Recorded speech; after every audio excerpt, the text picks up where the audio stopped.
Welcome back to Alpine Valley in Elkhorn, Wisconsin for another round of the AVRC Comp. This year, we had Proline Racing sponsor the event with some tires and bodies to give away, along with Burlington Hobbies, who threw in a couple vehicles. You also had the chance to win one of my sweet trophies. The course was reversed and shortened this year in an effort to get more people handing in scorecards. That worked, but there were still plenty of challenging obstacles. Classes and rules were simplified. I kept it to just one competitive class and called it limited. The rules kept you from being able to use a winch or get help from other drivers, so it was really all about you and your truck versus the terrain. The only scale points available were for having a bike on board, and it actually made a difference in the results as there was a tie for the win. I chose to make the adventure loop optional this year, but it has some of my favorite terrain. It is more hilly and in some dense woods, so it gives a more trail driving experience, but it does add some length to the course, and it is pretty steep and loose to get to, so a lot of people opted out and stuck to the comp course. The course definitely took its toll on some rigs. We added racing to the program this year and even built an 8-scale size track just for it. This area is very sandy and rocky, but it actually made for a fun, challenging, and unique track. There was just one class open to any 10th or 8th scale vehicle, and it seemed like the larger vehicles had an advantage in the rough sections, and the smaller ones could get around the corners a little bit faster. We had enough drivers to do 2 heats, an LCQ, and a main. Without a timing system, we decided to keep the races very short, 3 laps for the heats and 5 laps for the main. This kept racing pretty intense. It still maintained that extra fun backyard feel though.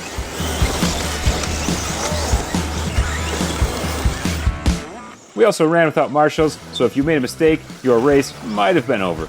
Garrett from LVCRC ended up taking the win here with his 8-scale truggy. Next up was rock bouncing. We had 2 hills, starting things off with the Burlington Hobbies Bounty Hill. The fastest time on this one went home with a new Capra kit. I went first to show everyone the course, and I actually ended up setting the fastest time, but I decided not to let my runs count towards the results. The rules were pretty simple here too. You could run any vehicle, and if you went outside of the ribbon, you just had to get back in before the next gate. If you flipped over and couldn't right yourself within a few seconds, it was a DNF, but other than that, it was all about fun.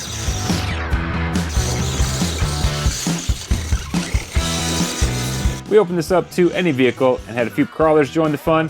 They actually did pretty well. Believe it or not, this is the Element Ecto that Nick won here last year. He took it home, put a killer custom build on it, and brought it back to drive this year. There were even a couple 6x6s that joined in, and it looked like they handled the rocks and climbs really well.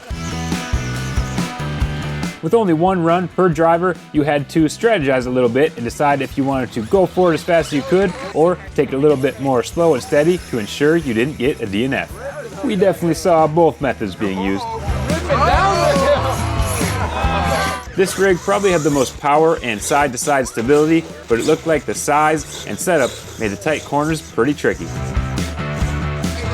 That's it from the first course. The second one here started off with some loose rocks up and down a hill before a big slab that was optional, and my run here was not quite enough for the fastest time. I think I was just driving a little bit too cautious and not setting up my corners well enough. I had to use reverses, which kills time. Hannah was the next driver up, and she really showed us all how it's done, setting the best time with just about a perfect run. Flowed all their corners really well and made the hard spots with no problems. I'm pretty sure she unknowingly bumped it into second gear as well, which she doesn't use much, but I guess she liked it. Pretty impressive.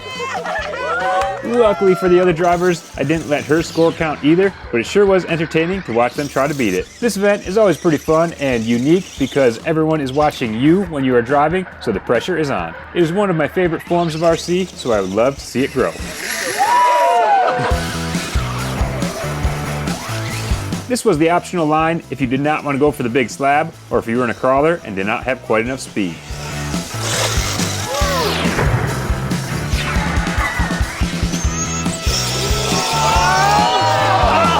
It was really cool to see so many different rigs and builds, give it a shot and see how they handled. This 6x6 had the fastest time that counted, but that was not the coolest thing the driver did. This is Josiah, and he was the only youth driver to give this course a shot.